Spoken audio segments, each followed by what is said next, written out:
Talking about the mind, we have to go back to Freud. Freud came up with this ego, id, ego, and superego. And if you're not familiar with it, just real briefly, the id is kind of your basic fundamental desire, you know, like hungry, right? The superego says, okay, but don't eat that, eat this. And your ego says this, okay, and your ego gets you there. So, and also when we use the word ego, we think what we're really like he's got a big ego. What we really mean is vanity. It's not ego, because ego is just the CEO. It's just the executor of action. It's how, you know, how am I going to get the food? I want it, but I want to get. So, but the superego says you shouldn't eat this and you shouldn't eat that. And so we're separating the mind into these three separate, as if they're three separate entities. They're not.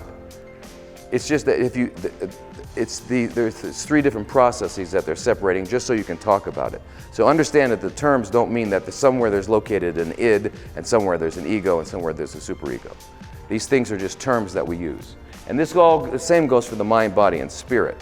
The mind, body, and the spirit, where would you say the mind ends and the spirit and the body begins? And where does the spirit, I mean, you know, they're all interwoven and they're just three aspects of one thing, just so that you can talk about it. It gives you a vocabulary. You all know the E equals mc squared, Einstein's conclusion and mathematically proven realization that energy and matter are the same. It depends on the speed. And that's a whole nother lecture, but basically that's it. And that's how the mind and the body work. So when we think of the mind, what is the mind? You know, the mind is, well, what is it? Is it, you know, that's another big discussion. But so the mind is energy and it's affecting the body.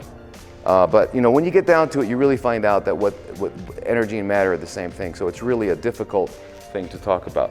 Now, what I want to talk about is human perception, figure and ground, and context.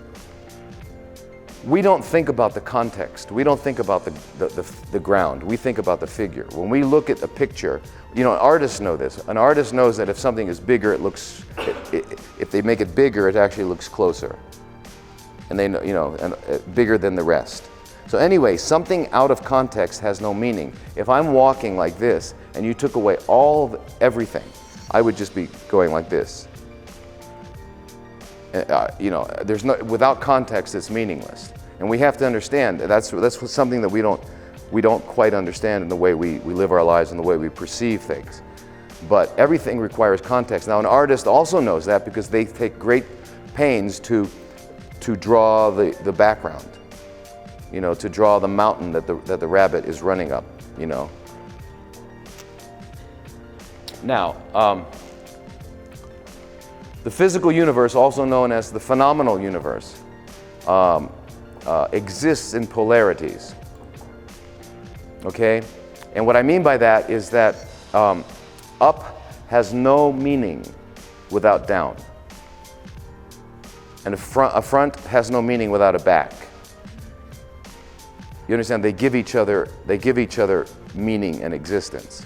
And so in the physical world, everything exists in polarities. Okay, and really, it's very, very interesting because that's how we learn. We learn by contrast as well.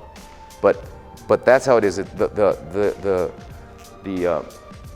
reality of the physical world is duality.